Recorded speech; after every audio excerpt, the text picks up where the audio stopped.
Body line. क्या है body line दोस्तों? 150 किलोमीटर प्रति घंटे की रफ्तार से जब गेंद बैट्समैन की तरफ आता है तो सोचिए इसमें कितना खतरा है, खास तौर पर जब गेंदबाज ने वो बॉल बैट्समैन को चोट पहुंचाने के इरादे से फेंका हो। ये जानलेवा भी हो सकता है और दुनिया भर में कई बैट्समैन इसके शिकार भी बन चुके हैं। लेकिन क्रिकेट तो सिर्फ एक खेल है, तो फिर क्यों एक बॉलर किसी बैट्समैन की जान के पीछे पड़ जाता है? जब एक बॉलर विकेट लेने की जगह किसी बैट्समैन को शारीरिक नुकसान पहुंचाने के लिए उसे निशाना बनाकर बॉल करे तो इस तरह की बॉलिंग को बॉडी लाइन बॉलिंग कहा जाता है। ये सबसे पहले कब शुरू हुई, क्यों शुरू हुई और किसने शुरू की? इसके पीछे की कहानी बहुत ही दिलचस्प है। आइए आपको सब विस्तार से बताता हूँ।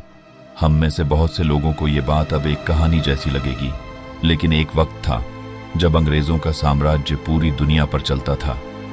उस वक्त कहा जाता था कि ब्रिटिश राज में सूरज कभी अस्त नहीं होता, क्योंकि उनका साम्राज्य ही इतना बड़ा था कि एक जगह पर अगर रात हो तो दूसरी जगह उनके साम्राज्य में कहीं न कहीं सूर्य उदय जरूर होता था।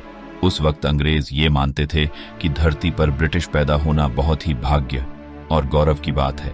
हालांकि ये बात सब जानते हैं कि इस तरह के साम्राज्य जोर जबरदस्ती से बनाए जाते हैं, लेकिन उस पर इतने सालों साल तक अपनी पकड़ बनाए रखना सिर्फ और सिर्फ अपनी मजबूत इच्छा शक्ति के दम पर ही किया जा सकता है। ये कहानी भी ब्रिटिश राज समय के उन खिलाड़ियों की है जिनकी इच्छा शक्ति की कठिन परीक्षा ली गई और उन्होंने ये टेस्ट बहुत ही शानदार तरीके से पास किया। यह कहानी है 3 लोगों की। हैरोल्ड लारवुड, एक अंग्रेज जो एक गरीब कोयला खान मजदूर का बेटा था। डोनाल्ड ब्रैडमैन, एक ऑस्ट्रेलियन जो अपने देश का महानायक बना। और डगलस जार्डीन, जो एक अमीर ब्रिटिश परिवार में जन्मा। जार्डीन का जन्म भारत में हुआ था। जार्डीन की लाइफ काफी शानो शौकत वाली लाइफ थी। इस तरह ये 3 अलग अलग बैकग्राउंड वाले लोगों को किस्मत एक ही जगह पर लेकर आई और इनके आपसी संघर्ष से जन्मी ये कहानी, जिसने किसी को तो लोगों की नजर में हीरो बना दिया और किसी को खलनायक। ये तीनों लोग सबसे पहले ऑस्ट्रेलिया के एक छोटे शहर एडलेड में आमने सामने आए। हालांकि ये सिर्फ एक क्रिकेट का मुकाबला था, लेकिन इन लोगों के लिए ये किसी युद्ध से कम नहीं था। जहां एक तरफ लारवुड और जार्डीन के लिए ब्रिटिश साम्राज्य की आन बान और शान दांव पर लगी थी, तो दूसरी तरफ ब्रैडमैन के लिए उनके मुल्क ऑस्ट्रेलिया की इज्जत की बात थी, जो कभी अंग्रेजों का गुलाम था। ये इसी राइवलरी का नतीजा है कि जहां ब्रैडमैन ऑस्ट्रेलिया में नेशनल हीरो हैं, तो डगलस जार्डीन को आज भी वहां सबसे ज्यादा नफरत से देखा जाता है। जार्डीन अपने काम में बहुत ही फोकस किस्म का इंसान था, एक ऐसा इंसान जिसे डर तो लगता था, लेकिन जिसने अपने डर को काबू करना सीख लिया था। जार्डीन को हारना बिल्कुल भी पसंद नहीं था और वो हमेशा अपना और अपने देश का नाम सबसे ऊपर रखना चाहता था, फिर चाहे उसे इसके लिए कोई भी काम क्यों न करना पड़े।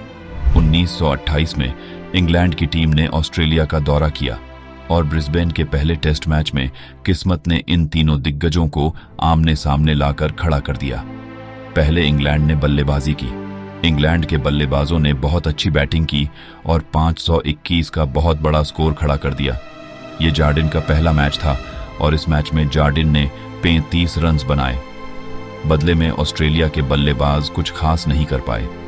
शुरुआत से ही उनकी बल्लेबाजी चरमरा गई, यहां तक कि उनका उभरता हुआ बल्लेबाज ब्रैडमैन भी सिर्फ 18 रन बनाकर आउट हो गया। ये मैच इंग्लैंड ने 675 रन से जीत लिया। दूसरा टेस्ट मैच सिडनी में खेला गया। इस मैच में ऑस्ट्रेलिया ने एक बड़ी गलती कर दी और उन्होंने नए उभरते हुए बैट्समैन ब्रैडमैन को टीम में जगह नहीं दी। ये मैच भी इंग्लैंड 8 विकेट से जीत गया। इसके बाद तीसरा मैच मेलबोर्न में खेला गया।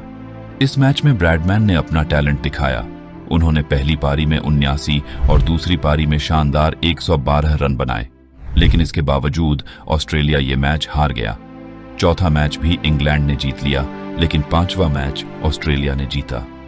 5वें मैच में ब्रैडमैन ने फिर से शानदार शतक लगाया। इस सीरीज को हालांकि इंग्लैंड ने आसानी से जीत लिया था, लेकिन जार्डीन की पारखी नजरों ने ब्रैडमैन के टैलेंट को पहचान लिया था। वो समझ गया था कि ब्रैडमैन में सबसे अलग और खास बैटिंग की प्रतिभा है और आगे आने वाले मुकाबले में यदि ब्रैडमैन को कंट्रोल नहीं किया तो ऑस्ट्रेलिया से जीतना नामुमकिन होगा। अगली सीरीज अब इंग्लैंड में खेली जानी थी। इंग्लैंड की टीम बहुत उत्साह में थी क्योंकि पिछली सीरीज में उन्होंने ऑस्ट्रेलिया को करारी मात दी थी। लेकिन उनके दिल में एक डर भी था, ब्रैडमैन का डर, क्योंकि उस सीरीज के बाद ब्रैडमैन ने पीछे मुड़कर नहीं देखा था और वो रन बनाने वाली मशीन के नाम से प्रख्यात होने लगे थे। क्या हुआ इस अगली सीरीज में? क्या इंग्लैंड फिर से सीरीज जीतने में सफल रहा? क्या ब्रैडमैन की विलक्षण प्रतिभा ऑस्ट्रेलिया को सीरीज में विजय दिलाने में कामयाब रही? क्या इस सीरीज में इंग्लैंड ने अपनाई बॉडी लाइन टेक्निक? जानेंगे अपने अगले एपिसोड में। जैसा मैंने कहा था, कहानी दिलचस्प है, आप धैर्य से सुनेंगे तो मजा आएगा। आपको अगर हमारा ये एपिसोड पसंद आया हो तो आप इसे कृपया लाइक, सब्सक्राइब और शेयर जरूर कीजिए। मिलते हैं आपसे अपने अगले एपिसोड में, तब तक आप अपना ख्याल रखिएगा। नमस्कार एंड गुड बाय।